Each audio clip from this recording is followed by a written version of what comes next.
Hello everyone, आज हम हिंदी में चैप्टर नंबर 5 का भाषा की बात लैंग्वेज स्किल की एक्सरसाइज को सॉल्व करेंगे। तो स्टार्ट करते हैं।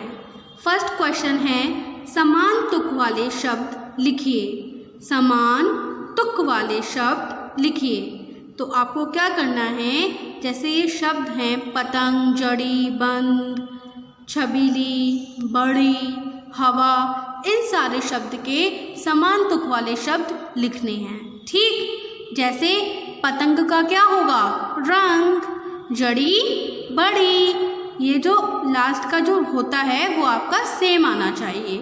जैसे पतंग, रंग, जड़ी, बड़ी, बंद, छंद। ठीक, तो पतंग का क्या हुआ समान तुक वाला शब्द, रंग। जड़ी का क्या हुआ, बड़ी। बंद का समान तुक वाला शब्द, छंद। ऐसे ही छबीली का समान तुक वाला शब्द क्या होगा, रोबीली। बड़ी, चढ़ी, हवा, तवा, है ना। तो इन सब का मतलब भी होना चाहिए, उनका अर्थ भी होना चाहिए। जैसे पतंग का रंग, रंग देखा है ना, जैसे कलर करते हैं आप अपनी ड्राइंग पे, तो किससे करते हैं, कलर से तो करते हैं। कलर को हिंदी में क्या बोलते हैं, रंग। जड़ी, बड़ी, जैसे कोई बच्चा बड़ा होता है, बड़ी होती है ना। बंद, छंद। हिंदी में ग्रामर में जो दोहे होते हैं, दोहे के साथ छंद भी आते हैं, तो छंद उसको कहते हैं। छबीली, रोबीली। रोबीली किसको कहेंगे, जो बहुत दबंग होगा, ठीक, बहुत ताकतवर होगा। बड़ी, चढ़ी, किसी के ऊपर चढ़ना, ठीक, उसको बोलते हैं चढ़ी। हवा, तवा, तवा क्या होता है, जिस पे मम्मी रोटी सेकती हैं। ठीक, तो पतंग, रंग, जड़ी, बड़ी, बंद, छंद, छबीली, रोबीली, बड़ी, चढ़ी, हवा, तवा। समझ में आया आपको। अब हम क्वेश्चन नंबर 2 पे आते हैं। देखिए क्वेश्चन नंबर 2 क्या है, पाठ से शब्द युग्म छांटकर लिखिए। अब शब्द युग्म किसे कहते हैं, देखिए जैसे हमारी जो पाठ था, हमारे पाठ में पोएम थी, पोएम में कुछ जोड़े के साथ वर्ड आए थे, जैसे बात बात, रंग रंगीली, हल्की फुल्की, तरह तरह, पेच पेच, चिड़ चिड़, तो ये सारे शब्दों को बोलते हैं शब्द युग्म।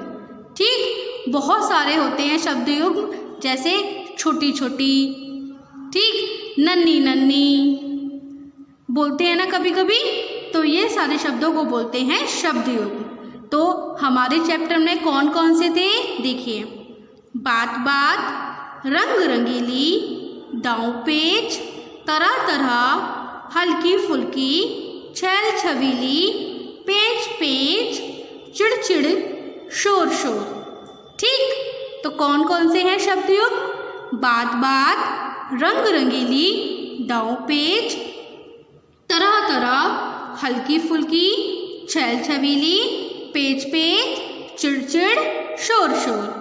ये आपके सारे शब्द आपके चैप्टर में दिए रखे हैं, आपको वही शब्द लिखने हैं जो आपके चैप्टर में दे रखे हों। ओके, तो अब हम क्वेश्चन नंबर 3 पर आते हैं। अब हम 3rd क्वेश्चन को पढ़ते हैं। दिए गए शब्दों के समानार्थी शब्द लिखिए। आपको कौन से शब्द लिखने हैं, समानार्थी।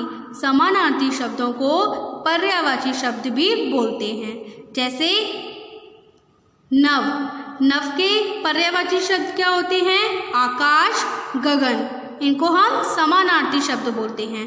आकाश का मतलब भी नव होता है, गगन का मतलब भी नव ही होता है। ठीक, तो मतलब एक होना चाहिए, शब्द हम कुछ भी लिख सकते हैं। नव, आकाश, गगन, इन तीनों का मतलब ही आसमान या आकाश होता है। ठीक है, तो पर्यायवाची वाले शब्दों को समानार्थी शब्द बोलते हैं। तो नव का क्या होगा, आकाश, गगन, क्या होगा, आकाश, गगन। जंग, आप किसी से जंग लड़ने जाते हो, है ना, तो उसको बोलते हैं युद्ध, लड़ाई। तो इन तीनों का मतलब ही एक है कि जंग हो सकता है, युद्ध भी हो सकता है, लड़ाई भी हो सकता है। जंग, युद्ध, लड़ाई। तो जंग के समानार्थी शब्द क्या होंगे? युद्ध, लड़ाई। ऐसे ही छोटी, छोटी का समानार्थी शब्द क्या होगा? लघु। छोटी मतलब कि कोई भी चीज़ छोटी है, कम है, तो छोटी का समानार्थी शब्द क्या होगा? लघु, संक्षिप्त। बोलते हैं ना कि इस प्रश्न का उत्तर आप संक्षिप्त में दीजिए, मतलब छोटा ही सा आंसर दीजिए। छोटी, लघु, संक्षिप्त। छोटी, लघु, संक्षिप्त। नभ, आकाश, गगन। जंग, युद्ध, लड़ाई। छोटी, लघु, संक्षिप्त।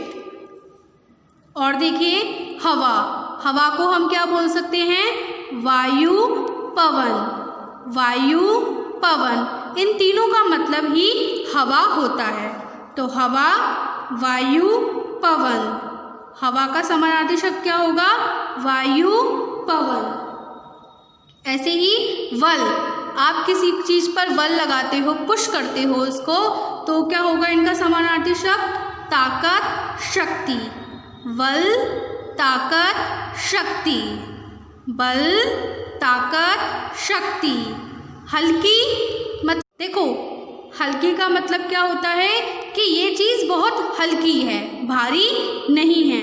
तो इसका समानार्थी शब्द क्या होगा? थोड़ा, नन्हे। हल्की, थोड़ा, नन्हे। हवा का समानार्थी शब्द क्या होगा? वायु, पवन। हवा, वायु, पवन। बल का समानार्थी शब्द क्या होगा? ताकत, शक्ति। बल, ताकत, शक्ति। हल्की का समानार्थी शब्द क्या होगा? थोड़ा, नन्हे। ठीक, तो आपको समानार्थी शब्द समझ में आ गए। अब हम आगे बढ़ते हैं। अब हम क्वेश्चन नंबर 4 को स्टार्ट करते हैं। दिए गए शब्दों के वर्णविच्छेद कीजिए। वर्णविच्छेद का मतलब क्या होता है कि आपको एक शब्द दे रखा है, आपको उसको तोड़ तोड़ कर लिखना है। ठीक, मैं पहले भी आपको वर्णविच्छेद सिखा चुकी हूँ। तो देखिए, ये जो आसमान है उसमें ये जो आ है वो क्या है? स्वर है ना, तो स्वर को हम ऐसे ही लिखते हैं। और जो व्यंजन होता है वो स्वर से मिलकर बनता है। जैसे स क्या है? व्यंजन है। तो स पर कौन सा स्वर लगा हुआ है? अ। तो हम सा क्या करेंगे? सा लिखेंगे और उसके नीचे हलंत लगाएंगे। इसका क्या मतलब होता है कि ये आधा अक्षर है। ठीक, आ प्लस स के नीचे हलंत लगा हुआ है, प्लस अ। ठीक, फिर क्या है आपका? माँ। तो माँ में कौन सा स्वर लगा हुआ है? आ। तो हम माँ लिखेंगे, उसके नीचे हलंत लगा देंगे, तो आधा माँ हो गया, प्लस आ। ऐसे ही ना पे कौन सा स्वर है? अ। ठीक, तो ना लिखेंगे, उसके नीचे हलंत लगाएंगे, तो ये आधा ना हो गया और प्लस अ। ठीक, ऐसे ही फुलझड़ी का वर्णविच्छेद क्या होगा? फ, और उस पे कौन सी मात्रा लगी है? कौन सा स्वर है ये? छोटा ऊ। तो फ को आधा लिख देंगे और फिर स्वर लिख देंगे। स्वर क्या होगा? ऊ। ल व्यंजन है, इसमें कौन सा स्वर है? अ। तो ला लिखेंगे, उसके नीचे हलंत लगाएंगे और आ को लिख देंगे, प्लस झा भी व्यंजन है, तो इसमें कौन सा स्वर है? अ। तो झा लिखेंगे, उसके नीचे हलंत लगाएंगे और छोटे आ को लिख देंगे। फिर ड़ी, फुल झड़ी। ये जो ड़ा है वो हम ड़ा बना देंगे और उसके नीचे हलंत लगा देंगे, तो ये हो गया आपका आधा ड़ा। प्लस स्वर क्या है इस पे? बड़ी ई, तो हम बड़ी ई लिख देंगे, तो ये हो गया आपका फुलझड़ी। आधा फा प्लस उ प्लस आधा ला प्लस अ प्लस आधा झ प्लस अ प्लस आधा ड़ा प्लस ई, फुलझड़ी। ऐसे ही चौकड़ी, चौकड़ी में जो चा है वो है व्यंजन और उसके साथ स्वर क्या लगा है? ओ। तो आधा चा प्लस ओ प्लस का व्यंजन है, उसके साथ स्वर क्या लगा है? आ।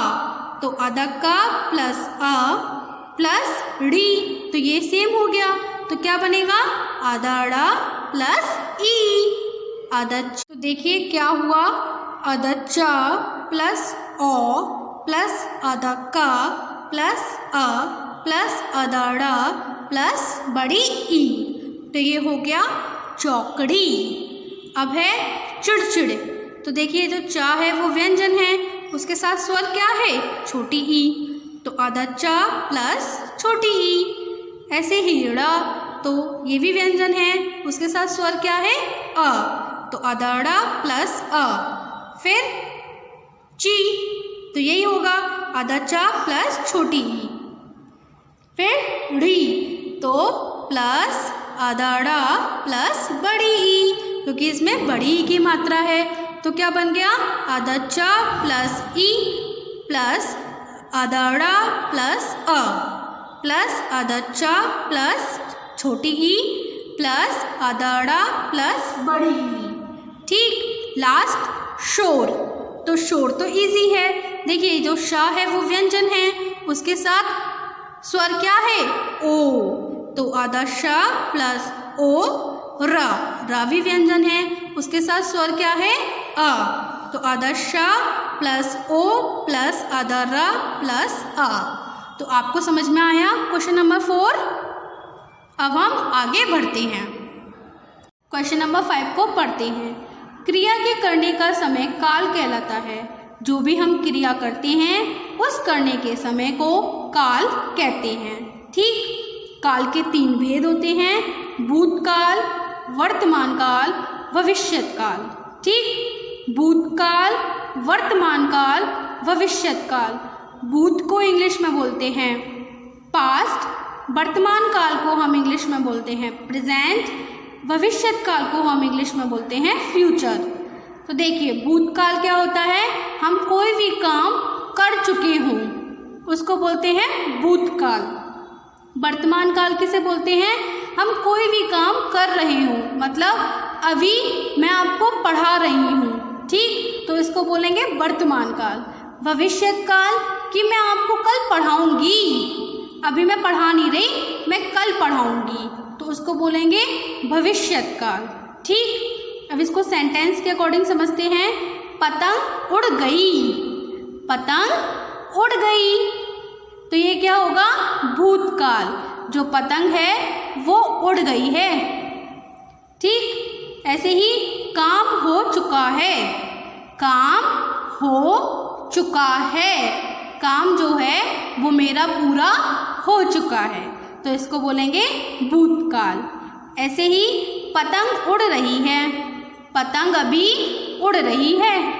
ठीक। काम हो रहा है, अभी मैं काम कर रहा हूँ, मेरा पूरा काम नहीं हुआ है, तो मैं काम कर रहा हूँ, इसको बोलेंगे वर्तमान काल। ठीक।